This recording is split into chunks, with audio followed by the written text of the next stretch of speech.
Hello and welcome to another installment of Comparative Reasoning.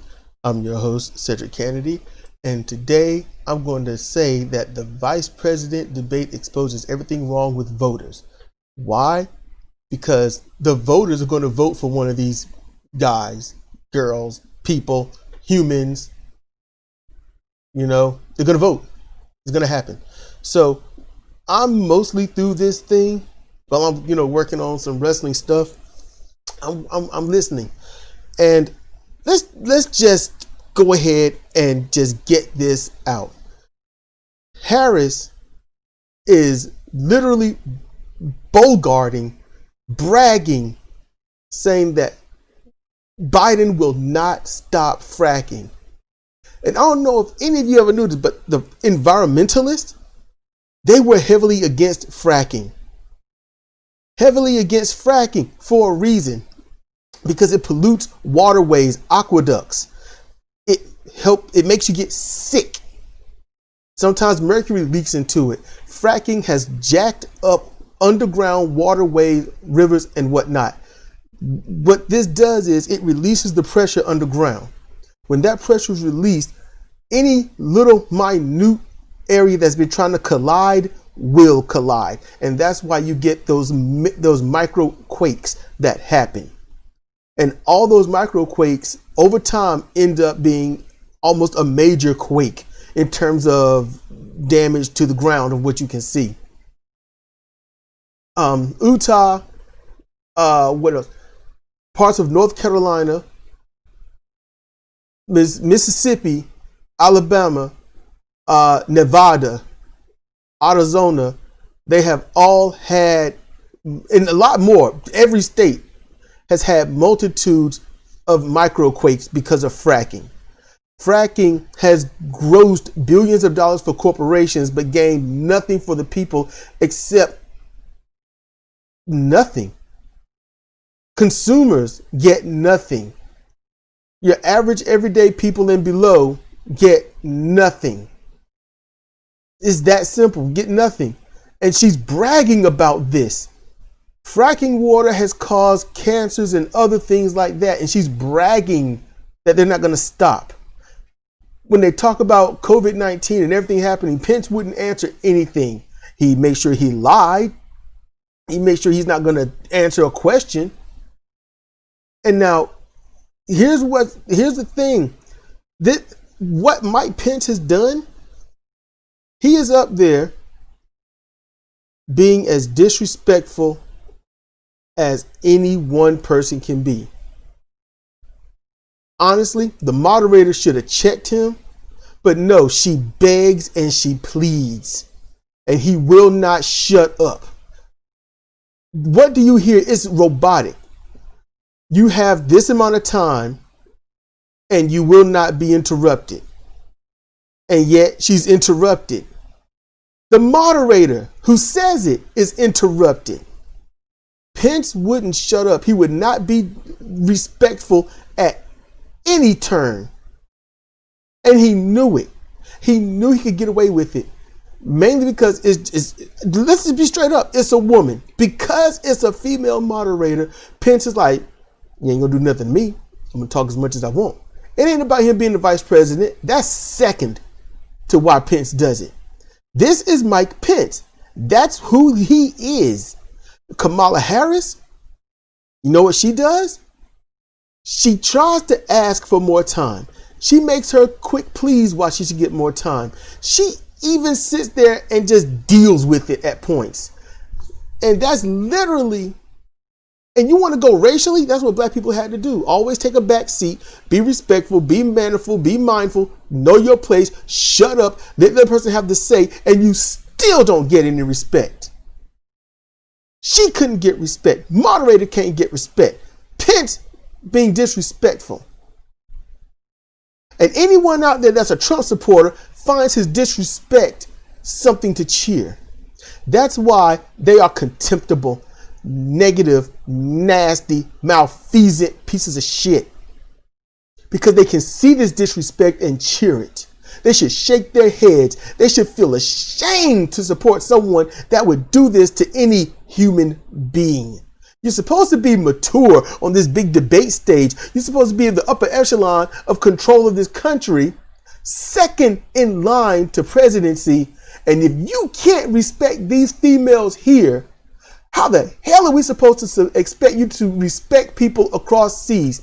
He's not listening to the very simple rules of the debate. Do you really think that these people are going to listen to the people when they say, please don't kill us? Please handle the virus properly. Please handle this hurricane disaster relief properly. Please handle any stimulus packages. Please don't be racist. Please don't sick the dogs on us. Please look out for us and not the big donors and the corporations. They haven't listened before, and they're exposing that they'll never listen. That's the damn truth of it. That's the whole truth. And the thing is, nobody is going to pay attention. They are literally deers in headlights listening to who's going to own who's going to be more right, when both of them are equally wrong. Both sides got no leg to stand on. And the whole debate is, I know that you said this, but you know what? You did this. You did that. I know I did, but what did you do? I know I am, but what are you? Well, whatever you say, I'm rubber and you're glue. That's the whole damn debate. It's a bunch of big ass, old ass children up there bickering. No one can tell the truth. And then they double down on the wrongs that they've done as if it's good. And then sitting and be like, did he help? I'm not going to answer that. I'm going to say this other stuff. That's all that happened. I'm not even through it. And it's just on and on. And people are voting for this. People had the chance. Now, I ain't saying some other candidates were grandioso, but you know something? When you're not going to sit up there and defend a Green New Deal, when you're not going to sit there, I mean, literally, he would talk about them in the Green New Deal. Harris would shut up. That was the major part. Not defending it. It's right there. Green New Deal. Say something about it. Well, yeah, we need a Green New Deal. We need a New Deal. Pence used a Green New Deal as a pejorative. Literally, you want to save lives. You want to have better energy. You want financial energy consumption to come down. He literally used a better life as a pejorative. That's nasty. That's nasty. Harris is not, she's calling him out on some things, but you know what? I don't need someone that can give zingers. I don't need somebody that knows how to over lie to someone else. I don't need someone that can hold their feet to a fire that they're gonna not stand in the first place. I need someone to get up there and say, what are they for? What are they going to do? How are they going to do it? Why does it need to be done? And when you look at the opening parts of this debate and you hear Harris start talking, Pence looks at her with absolute contempt. I can only imagine the racist pejoratives going through his head about her. Just because she's a black woman, don't give her a rite of passage. Just because she's a black woman don't mean she's protected. It's the fact that he's a fucking asshole and she's not being an asshole. Literally, you got, good guy versus bad guy. You got antagonist versus protagonist. You've got all of this right in your face being exposed. And if you can't take a step back and be like, wait a minute, this is our country, because they represent who we are. Is this who you are? That's the point of the vote in the first place, everyone. When you get up there and you see your president, you see your vice presidents, you see your candidates, you see why I say your, because they're supposed to be the servants. We're supposed to own their ass. We pay their wage. We put food on their table. We do everything and they screw us over. That's the whole problem with this. Everyone needs to pay attention. It's not about owning someone.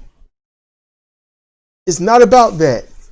It needs to be about doing the right thing for the right reasons. And neither one of them spoke about doing the right thing for the right reasons. Not one of them.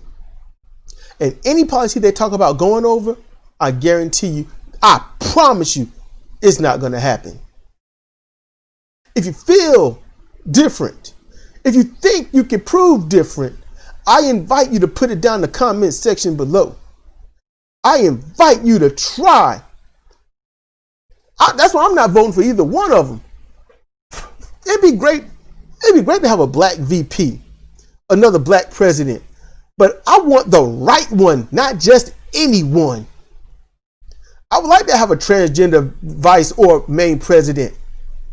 I don't care what they are, so long as they're the right one. And in this two-party system, only those with the money, the greed, and the avarice will get to the top, while everybody else is ignored and people asking why nothing changes. If you ignore the others and find reasons to not look their way, it's almost like the middle child in the household. The older child is the one they put their entire future on. The youngest child is the baby and can do no wrong. And that middle child don't know and give a shit. So when they go rogue and do something crazy, I never saw it coming. You need to think about these other parties, these other candidates within one of these two parties. You need to find the right person, not the right party. Elevate your game. Level up something. Because this is nasty. And I'm above it. Join me, please. Cedric Kennedy, Comparative Reasoning. Thank you for listening.